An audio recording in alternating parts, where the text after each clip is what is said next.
After natin sa doctor, ay nagpunta tayo dito sa Marky Mall.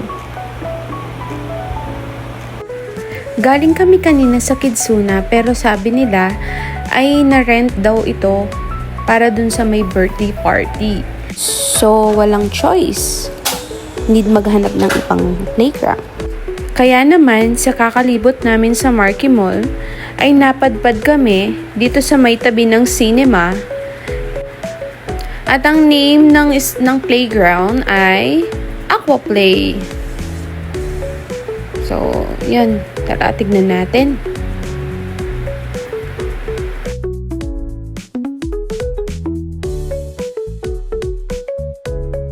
Makikita natin dito na enjoy ang bata. Tuwang-tuwa siya. O, diba? At sabi niya nga dito, Mami, video mo ko. I-try ko yung slide. Kaya pumunta na naman siya sa may slide.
After naglaro ng bata, ay kumain kami dito sa may ramen. Nakalimutan ko yung name ng store. Pero first time namin kumain dito.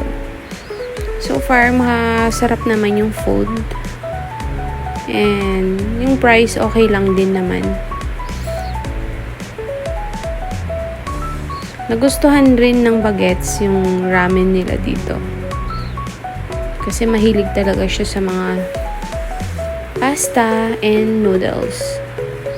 So, naglaro na naman siya after niyang kumain. Magda-drive daw siya ng ang daldal niya, di ba? Ayan. So, nagda-drive siya mag-isa. Iba na naman yung sinasakyan niya. Talagang enjoy na enjoy ang bata, guys. At parang babanggain pa ako. OMG.